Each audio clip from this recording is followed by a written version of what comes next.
Mariana tinha 10 anos quando ouviu o pai no corredor falando com a amante, enquanto a mãe acabava de descobrir o câncer. Não posso ficar preso nisso. Você sabe que eu escolhi você. Não me importo mais com ela. Guardou cada palavra. Viu a mãe lutar sozinha por anos enquanto o pai pagava a pensão mínima e vivia a vida que havia escolhido. Viu a mãe enfraquecer, viu a mãe ir. E decidiu naquele dia que ia dedicar a vida inteira a fazer pelo que outras mães o que não foi possível fazer pela sua. 20 anos depois, Mariana estava prestes a subir no palco para receber o maior prêmio nacional da sua carreira, pelo protocolo de tratamento que havia aumentado a sobrevida de pacientes com o mesmo câncer que matou Cecília, quando viu o pai entrar pela porta do evento de terno, sorriso largo, como se tivesse direito de estar ali. Mariana respirou fundo e subiu no palco sabendo exatamente o que ia fazer quando descesse. Se inscreve no canal agora e ativa o sininho, porque o que Mariana faz quando desce daquele palco vai destruir cada mentira que ele construiu por 20 anos. Cecília e Marcos se casaram jovens numa cerimônia simples num sábado de outubro. Ela era professora de português, ele vendedor de uma empresa de equipamentos médicos. Os primeiros anos foram bons, não perfeitos, mas bons. Mariana nasceu 2 anos depois do casamento, e Cecília sempre dizia que foi o melhor dia da vida dela. O que foi mudando foi sutil demais para ter nome no começo. Marcos chegando mais tarde, o celular virado para baixo na mesa, aquela distância específica de homem que está com a cabeça em outro lugar. Cecília percebia, mas preferia acreditar que era estresse do trabalho. Que passaria? Que o homem que havia escolhido ainda estava lá dentro de algum lugar. Não estava. Numa terça-feira de manhã, ela foi ao médico com uma dor que não passava há semanas. Voltou para casa com um resultado que mudou tudo. Esperou Marcos chegar para contar. Ele chegou 2 horas depois do horário. Ouviu o diagnóstico em silêncio. Disse que precisava pensar nas coisas, que aquilo foi demais para ele. E saiu. Mariana estava no quarto fazendo dever de escola, sem saber que o mundo estava desmoronando do outro lado da parede. Marcos voltou 3 dias depois com os papéis do divórcio. Cecília ficou parada na sala, olhando para aqueles documentos, sem conseguir falar. Mariana estava no quarto quando ouviu vozes no corredor. Não a voz da mãe, a voz do pai. Baixa, quase sussurrada, com aquele tom de quem está falando para não ser ouvido. Levantou da cama devagar, foi até a porta, ficou parada na fresta. Não posso ficar preso nisso. Você sabe que eu escolhi você. Eu não me importo mais com ela, já faz tempo. A voz do outro lado da linha respondeu algo que Mariana não ouviu, mas ouviu o suficiente. Voltou para a cama, ficou de costas olhando para o teto com aquelas palavras circulando na cabeça. Tentando entender o tamanho do que havia acabado de ouvir. Na manhã seguinte, Marcos foi embora com as malas. Parou na porta do quarto de Mariana antes de sair. Ela fingiu que dormia. Ele ficou parado por alguns segundos sem dizer nada. Depois fechou a porta e foi embora. Mariana ficou deitada com os olhos abertos no escuro, ouvindo a porta do apartamento fechar. E guardou cada detalhe daquela manhã num lugar fundo, do tipo que não some, do tipo que um dia vira combustível. Cecília não desmoronou. Assinou os papéis do divórcio com a mesma mão que segurava o terço da avó todas as noites. Aquelas contas que cheiravam a rosas e ao perfume dela. Cheiro que Mariana associava com segurança e colo desde pequena. Tinha câncer, tinha uma filha de 10 anos e não tinha mais marido. Então fez o que sabia fazer. Colocou um pé na frente do outro. A irmã dela, Lúcia, apareceu sem ser chamada, como as pessoas boas aparecem, e ficou. Cecília começou o tratamento numa segunda-feira de manhã com o terço na mão, e Mariana do lado. A quimioterapia era pesada, os dias ruins eram muito ruins, os dias bons eram presentes que ela tratava como tal. Mariana aprendeu a ler o rosto da mãe antes mesmo de ela acordar. Sabia quando seria um dia difícil, sabia quando podia sorrir, sabia quando precisava só ficar quieta do lado. Marcos depositava a pensão todo mês sem atraso. Nunca ligou para perguntar como Cecília estava. Nunca ligou para perguntar como Mariana estava. O dinheiro chegava pontual, como se pontualidade fosse o mesmo que presença. Não era. Cecília nunca falou mal dele para a filha. Não por proteção a ele, mas porque havia coisas mais importantes para usar a pouca energia que tinha. Como viver, como estar presente, como garantir que Mariana soubesse que havia sido amada completamente por pelo menos uma das pessoas que deveria amá-la. Mariana tinha 16 anos quando Cecília se foi. Foi numa manhã de quinta-feira, em casa, com Lúcia e Mariana ao lado. O terço estava na mão de Cecília. Os dedos, que já não tinham muita força, ainda conseguiam segurar aquelas contas. Mariana ficou segurando a mão da mãe por um longo tempo depois que tudo terminou. Lúcia ficou do outro lado em silêncio, sem tentar preencher aquele espaço com palavra nenhuma, porque algumas dores não cabem em palavras. O enterro foi simples, como Cecília havia pedido. Havia colegas da escola onde ela havia ensinado, vizinhos, amigos de anos. E havia Marcos, de terno escuro, expressão composta, aquela presença de quem aparece nas despedidas, mas não ficou durante a vida. Mariana o viu quando ele entrou pelo portão do cemitério. Os dois se olharam por um segundo. Ela não disse nada. Ele se aproximou com aquela expressão de pai arrependido, braços levemente abertos como se fosse abraçar. Mariana deu um passo para o lado. Não foi agressivo, não foi dramático. Foi apenas o movimento natural de quem não quer aquele abraço. Marcos ficou parado com os braços no ar por um segundo, que durou uma eternidade. Depois, baixou os braços e ficou do lado sem dizer nada. Mariana voltou os olhos para o caixão e não tirou os olhos de lá até o fim. Os anos que se seguiram foram construídos em cima de uma decisão que Mariana havia tomado na noite do enterro, enquanto Lúcia dormia no quarto ao lado e ela ficou acordada segurando o terço no escuro. Aquelas contas que ainda cheiravam a rosas e ao perfume da mãe. Ela havia ficado olhando para o teto pensando em Cecília, nas cadeiras de quimioterapia, pensando nas outras mulheres que estavam naquelas cadeiras agora, pensando nas filhas que ficariam do lado delas. E havia tomado a decisão com aquela clareza específica que só vem quando a dor encontra um propósito. Estudou com uma intensidade que Lúcia observava com orgulho e preocupação ao mesmo tempo. Passou no vestibular de medicina com a segunda maior nota do estado. Especializou em oncologia. Depois pesquisa.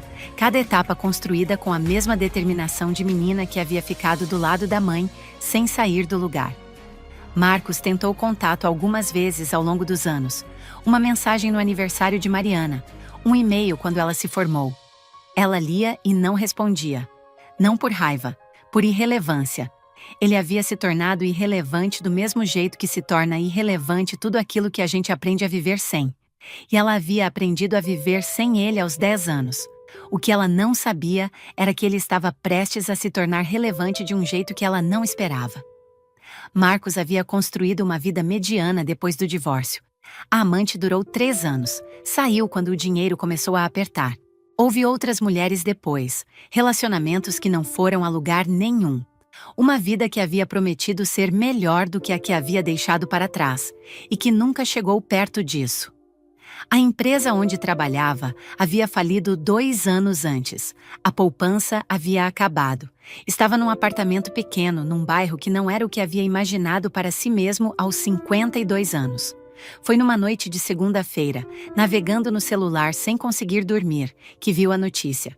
Uma pesquisadora havia desenvolvido um protocolo de tratamento que havia aumentado em 40% a sobrevida de pacientes com o tipo de câncer mais agressivo do sistema reprodutivo feminino. A foto que acompanhava a matéria mostrava uma mulher de jaleco branco, expressão séria, olhos que ele reconheceu antes de ler o nome. Mariana. Ficou olhando para aquela foto por um longo tempo. Depois leu que ela receberia o Prêmio Nacional de Pesquisa em Oncologia numa cerimônia em São Paulo em 3 semanas. Fechou o celular, ficou no escuro pensando e começou a formular um plano com aquela facilidade de quem sempre soube colocar o interesse próprio na frente de qualquer outra coisa. Marcos apareceu na cerimônia de terno alugado e convite falsificado. Havia descoberto pela internet que o evento era aberto para convidados mediante cadastro e havia se registrado usando o nome de uma empresa que não existia mais. Chegou cedo, escolheu um lugar estratégico na plateia com boa visibilidade do palco e ficou esperando com aquela paciência de quem ensaiou cada passo. O plano era simples: assistir ao discurso, aparecer depois com expressão de pai orgulhoso, criar um momento de emoção que abrisse uma porta, Não havia calculado exatamente o que viria depois dessa porta, mas havia aprendido ao longo da vida que portas abertas sempre levam a algum lugar. A cerimônia começou com discursos de autoridades, apresentações, aquele protocolo de evento importante que parece longo para quem está na plateia e invisível para quem está no palco. Quando Mariana subiu para receber o prêmio, Marcos endireitou a postura na cadeira. Pegou o troféu, agradeceu a comissão, os colegas de pesquisa. Então pausou por um momento, a mão indo até a bolsa, tirando o terço com aquelas contas que cheiravam a rosas e ao perfume de Cecília, e segurou enquanto falava. Essa pesquisa existe porque uma mulher lutou sozinha por 6 anos, segurando esse terço. Minha mãe não sobreviveu, mas talvez outras mães sobrevivam por causa dela. O aplauso que se seguiu foi longo. Mariana desceu do palco com o troféu numa mão e o terço na outra. E foi nesse momento que viu Marcos se levantando da cadeira na plateia, caminhando em direção a ela, com aquele sorriso largo de pai orgulhoso. Ela o viu antes que ele chegasse perto. Ficou parada esperando, não de surpresa, não de medo, de quem já sabia que esse momento viria e havia decidido exatamente como recebê-lo. Marcos chegou com os braços abertos. Mariana. A voz saiu carregada de emoção que ela não conseguiu determinar se era genuína ou ensaiada. Que orgulho! Você foi incrível lá em cima. Ela não abraçou. Ficou de pé com o troféu no braço e o terço na mão, olhando para ele com aquela calma que havia construído ao longo de 20 anos. O que você está fazendo aqui, Marcos? O uso do nome saiu natural, porque pai era uma palavra que havia perdido o significado numa manhã de quinta-feira, quando ela tinha 16 anos. Marcos baixou os braços levemente. Vim te ver, vim torcer por você. Você viu a notícia no jornal? Não foi pergunta. Ele abriu a boca, fechou, ela continuou. Eu recebi suas mensagens. Você tentou contato, mas eu não sabia o que te falar. Fez uma pausa curta. Mas você apareceu aqui hoje, pessoalmente, pela primeira vez desde o enterro da mamãe. Olhou para ele diretamente. Então me diz, o que mudou? Marcos ficou em silêncio por um momento. Ao redor deles, o burburinho da cerimônia continuava. Pessoas cumprimentando outros premiados, garçons circulando com taças, o som de conversas sobrepostas. Mas naquele espaço, entre os dois, havia um silêncio diferente. Ele respirou fundo. Eu errei, Mariana. Eu sei que errei. Fui embora quando sua mãe mais precisava. Fui embora quando você mais precisava. E eu carrego isso. A voz saiu com aquela emoção de homem que havia ensaiado aquela fala, mas estava descobrindo que ensaiar não é o mesmo que sentir. Eu quero ter uma chance de ser pai. De verdade, ainda dá tempo. Mariana o ouviu até o fim sem interromper. Depois, olhou para o terço que ainda segurava na mão, para aquelas contas que cheiravam a rosas e ao perfume da mãe. Pensou em Cecília nas cadeiras de quimioterapia segurando aquilo sozinha, enquanto ele havia escolhido outra vida. Quando levantou os olhos, a expressão era a mesma de sempre. Calma, direta, sem raiva desperdiçada. Marcos. A voz saiu baixa, mas firme. Eu tenho 10 anos dentro de mim ouvindo você dizer que escolheu outra pessoa no dia que minha mãe descobriu que estava morrendo e dizendo que não liga mais para ela. Tenho 16 anos dentro de mim vendo ela segurar esse terço sozinha em cada sessão de quimioterapia. Fez uma pausa. Você quer ser pai agora, mas pai não é uma decisão que se toma quando é conveniente. Olhou para ele uma última vez com aqueles olhos que eram os olhos de Cecília. Virou as costas e foi cumprimentar os colegas que esperavam. Marcos ficou parado no meio daquela sala cheia de gente, sozinho, do jeito que havia escolhido ser, sem conseguir formar uma frase. Mariana foi para casa naquela noite com o troféu no banco do passageiro. Ligou para Lúcia antes de sair do estacionamento. A tia atendeu no segundo toque. Havia assistido à cerimônia pela transmissão online, havia chorado no discurso, havia reconhecido o terço na mão da sobrinha e precisado sentar. Ele apareceu. Lúcia ficou em silêncio por um momento. Eu sei, vi pela câmera. E eu disse o que precisava ser dito. Lúcia não pediu detalhes, nunca precisava. Havia aprendido ao longo dos anos que Mariana dizia exatamente o que precisava ser dito, e nada além disso. igual a mãe. Sua mãe estaria com muito orgulho de você. A voz de Lúcia saiu diferente, não de tristeza, de certeza absoluta. Mariana ficou em silêncio por um momento, olhando para o terço na mão. Aquelas contas que ainda cheiravam a rosas e ao perfume de Cecília, depois de todos esses anos, ainda cheiravam. Eu sei.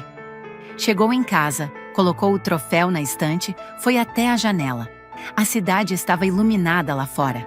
Milhares de janelas acesas, milhares de histórias acontecendo ao mesmo tempo. Em algum lugar naquela cidade havia mulheres em cadeiras de quimioterapia naquela noite, segurando a mão de alguém, rezando, lutando. Mariana segurou o terço com as 2 mãos e ficou em silêncio por um longo tempo. Depois foi dormir.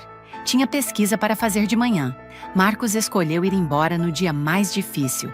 E Mariana cresceu, entendendo que as escolhas que fazemos nos momentos mais difíceis são as únicas que realmente dizem quem somos. Se essa história te tocou, deixa o like e comenta o que você achou. Se inscreve no canal e ativa o sininho. Tem uma história nova aqui toda semana. E algumas vão te pegar de surpresa. En mä tiedä, mulla on tullut jotenkin joku miesten semmonen. Mä haluan kyllä mennä sitä enkkuun näkee sinne Englantiin. Ja esimerkiksi sit kun se vapaa-ottelijalla on se, mut siihen menee pari kuukautta, et silloin se ottelu. Mut mä en tiedä, mulla ei jotenkin, tietysti kun musta tuntuu, että yhdessä vaiheessa mä olin ihan silleen, joo mä haluan treffeille, mä haluan koko ajan niin tehdä jotain tälleen. En mä tiedä, nyt mulla on jotenkin, että mä oon Tinderissä ja Hintsissä niin tyyliin poistellut, tiettekö sitä vaan mun matcheja.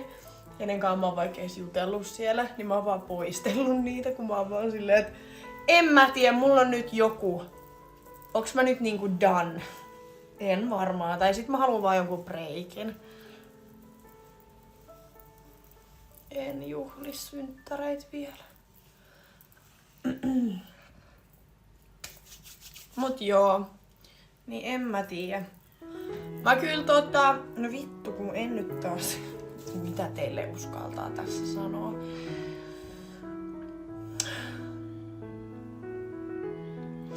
No sanotaanko näin, että mä juttelin eilen siis, mä avasin eilen kyllä siis Tinderin. Ja mä oon vähän semmonen, että mä harvoin näen sieltä ketään. Tietysti, että mä vaan plärään sitä, mä saatan jutella pari päivää, mut sit yleensä, koska mulle ei oo esimerkiksi... Oi kiitos Saara. Kiitos paljon.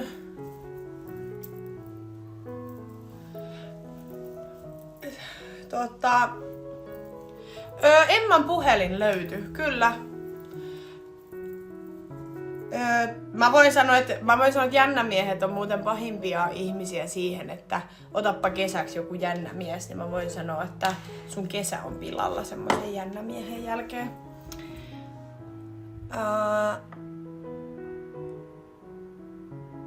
Niin, se on varmaan toi just, että kun on ollut useamman päivän niinku mies tossa, niin sit mä oon vaan sellainen pois. Mutta ei perkele. Mun pitäis tehdä, mä en oo syönyt tänään siis mitä mä ajattelin, että mä teen.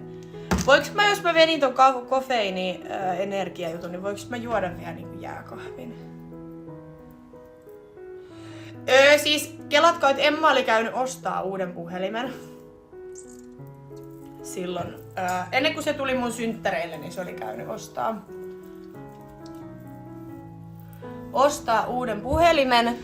Ja silloin oli eilen, niin oliko joku soittanut sen faijalle vai oliko joku vastannut, kun ne oli soittanut siihen. Kun Emmahan on siis seurannut, se puhelin on vähän mennyt ympäri stadiin.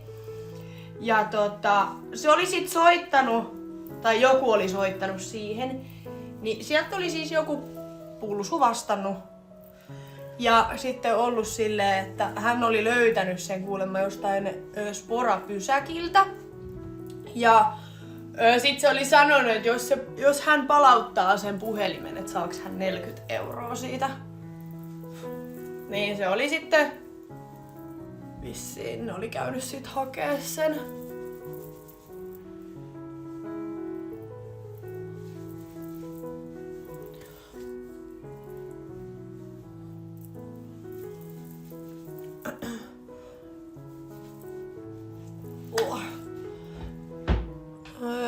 äitiltä rahat silareihin. En mä tarvii silareita, mä pärjään ihan ilman.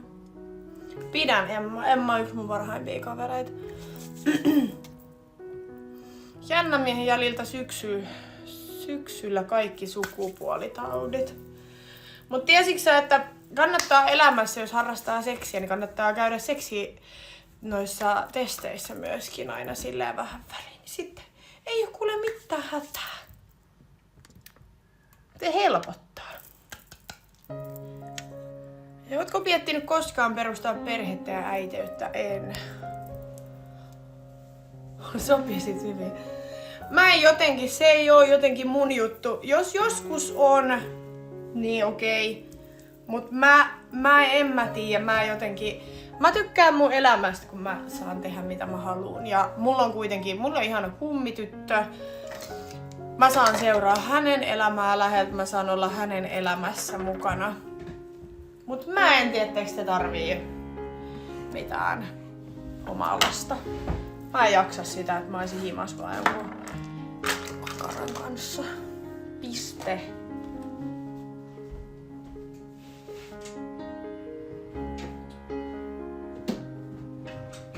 Ei kiitos. Sanotaanko näin, että voin sanoa, että kaikki muut voi hoitaa sen puolen.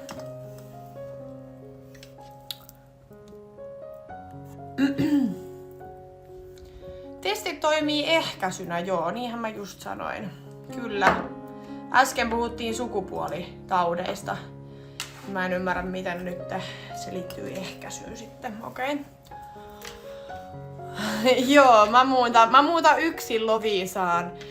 Hommaan lapsia kaikkien random miesten kanssa ja sitten kaikilla on eri isät. Ja joo, kuulostaa helvetin hyvältä suunnitelmalta.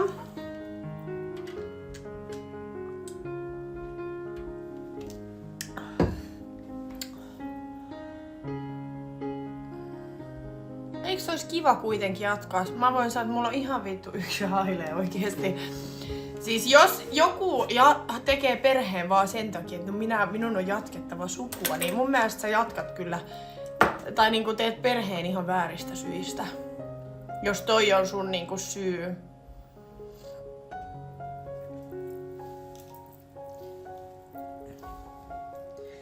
Joo, ja siis mä voin sanoa, että mulla on niinku... Jos mä joskus haluaisin lapsen, niin se lapsi pitäisi tulla silleen, että mulla on tietysti kiva mies ja meillä on asiat hyvin ja kummallakin on duunit ja ei oo mitään. Tiedättekö te silleen ongelmia ja sä luotat sun kumppani ja muuta, niin sit mä voisin ehkä miettiä edes asiaa, mut mun on vähän vaikea ajatella tommoista asiaa, kun mä oon tällä hetkellä yksin ja mua ei kiinnosta ketkään miehet. Ja mä en halua kenestäkään mitään enempää, mä tykkään mun elämästä itekseen. Mä haluan matkustella, mä en halua ketään miestä tohon noin kiukuttelemaan mun menoista ja tuloista ja en jaksa mitään ongelmia.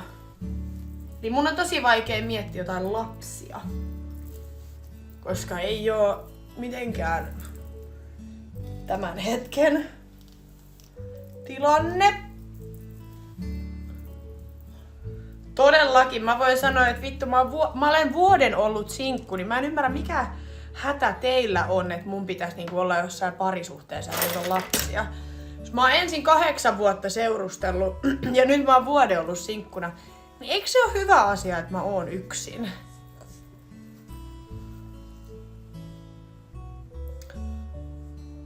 En usko, että pystyisin olla naisenkaan. En ole koskaan ollut, en osaa sanoa, mutta en usko.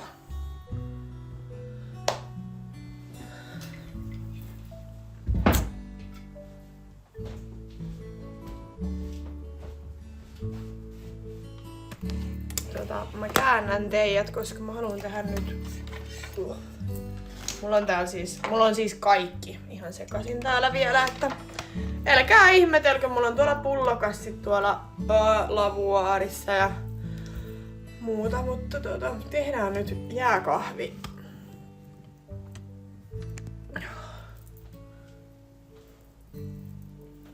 Mä veikkaan, että sä oot se pahempi kiukuttelija. Mua ei oikeesti... Siis jos mietitään tätäkin asiaa, niin muahan ei siis kiinnosta niinku se, että jos on jotain semmoista vittu niinku turhaa napisemista, niin mä voin sanoa, että se on paljon siis pienempi paha kuin se, että koko ajan on sitä isompia ongelmia. Mä voin sanoa, että silloin kun mä esimerkiksi seurustelen, niin mä oon täysin sen toisen. Mä en anna kellekään mitään chanceja missään. Mä oon somessa hyvin avoimesti, että mä seurustelen. Se ei jää niinku kellekään epäselväksi, että mulla on kumppani. Ja mä koen tällä hetkellä, että mä en tällä hetkellä olisi valmis tohon. Niin sen takia mun mielestä on paljon parempi, että mä oon yksin. Ja koska mä tiedän, että silloin kun mä seurustelen oikeesti niinku täysillä. Ja mä tiedän, että mä oon hyvä kumppani. Mut sit kun mä oon sinkku, niin sit mua ei kiinnosta niinku vittuukaan. Sen mä voin sanoa. Ja sit mä teen mitä mua lystää. Ja olen villi-ihminen. Mutta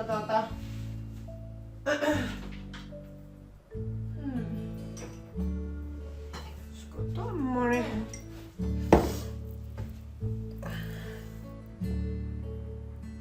Oi vittu.